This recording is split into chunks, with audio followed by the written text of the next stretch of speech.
Bismillahirrahmanirrahim. Assalamualaikum warahmatullahi wabarakatuh. Alhamdulillahirabbil alamin. Puji beserta syukur marilah kita panjatkan kehadirat Allah Subhanahu wa taala. Shalawat beserta salam semoga tercurah limpahkan kepada junjungan kita yakni Habibana wa Nabiyana Muhammad sallallahu alaihi wasallam. Perkenalkan, nama saya Amelia, kelas 1C RPL PIAUD Universitas Islam Darussalam Ciamis.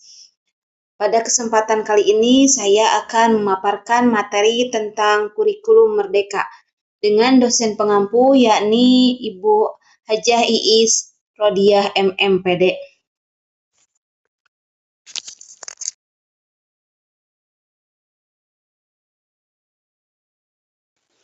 Pengertian kurikulum merdeka. Kurikulum merdeka adalah kurikulum baru yang lebih mengedepankan kebutuhan dan minat peserta didik, serta disesuaikan dengan kebutuhan sekolah.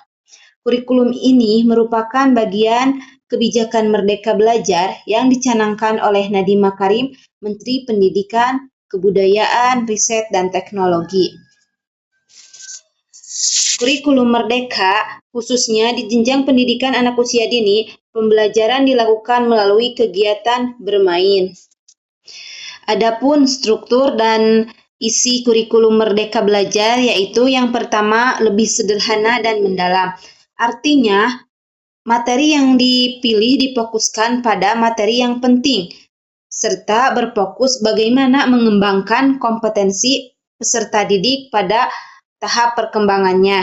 Yang kedua yaitu lebih merdeka.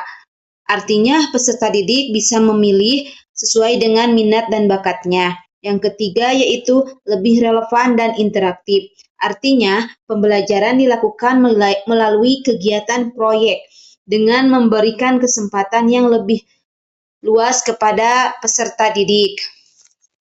Adapun prinsip-prinsip kurikulum Merdeka Belajar, yang pertama yaitu menekankan pada pengembangan potensi peserta didik. Yang kedua, memiliki fleksibilitas dalam pemilihan metode dan sumber belajar. Yang ketiga, mengintegrasikan pengalaman peserta didik dalam proses belajar. Yang keempat, mendorong persiapan peserta didik dalam proses pembelajaran, dan yang kelima yaitu memberikan kesempatan terhadap peserta didik untuk mengambil tanggung jawab atau pembelajaran mereka sendiri. Selanjutnya yaitu implementasi kurikulum merdeka. Implementasi kurikulum merdeka adalah suatu usaha dalam menerapkan suatu hal. Implementasi merupakan suatu tindakan dari sebuah rencana yang sudah disusun secara matang dan terperinci. Implementasi dilakukan ketika perencanaan sudah sempurna yang bermuara pada aktivitas, aksi, dan tindakan, atau adanya mekanisme suatu sistem yang terencana.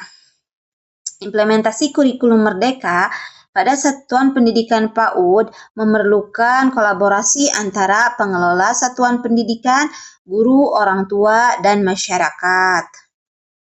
Adapun langkah-langkah mengimplementasikan kurikulum merdeka. Yang pertama yaitu pemahaman konsep. Pengelola satuan PAUD, guru, orang tua, dan masyarakat harus memahami konsep serta tujuan kurikulum merdeka secara baik dan benar. Yang kedua yaitu penyesuaian dengan kebutuhan lokal.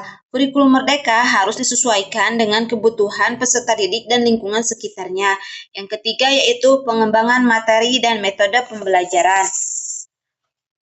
Pengembangan materi dan metode pembelajaran harus dilakukan secara kreatif dan inovatif. Yang keempat, penerapan kurikulum merdeka. Kurikulum merdeka harus diterapkan secara konsisten dan terus-menerus. Yang kelima yaitu evaluasi dan perbaikan. Evaluasi dan perbaikan terhadap kurikulum merdeka dilakukan secara berkelanjutan.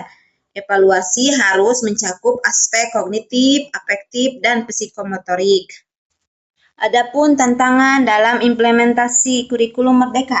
Yang pertama yaitu keterbatasan sumber daya.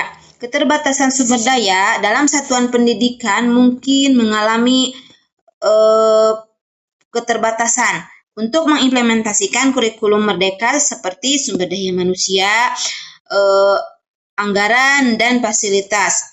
Yang kedua yaitu perbedaan pandangan dan pemahaman. Perbedaan pandangan dan pemahaman antara guru, peserta didik, dan orang tua mengenai konsep dan tujuan kurikulum dapat menjadi tantangan dalam implementasiannya. Perbedaan ini dapat menghambat proses pengambilan keputusan dan kerjasama dalam menjalankan kurikulum merdeka. Yang ketiga yaitu kendala regulasi. Jadi kesimpulannya yaitu kurikulum merdeka adalah sebuah pendekatan pembelajaran yang dirancang untuk meningkatkan fleksibilitas, kreativitas, dan berpikir kritis siswa. Dengan demikian, kurikulum merdeka dapat meningkatkan pembelajaran yang berkualitas, relevan, dan berpusat pada siswa. Mungkin pemaparan materi tentang kurikulum merdeka dicukupkan sekian. Mohon maaf atas segala kekurangan dan kesalahannya. Wabillahi taufiq wal hidayah. Wassalamualaikum warahmatullahi wabarakatuh.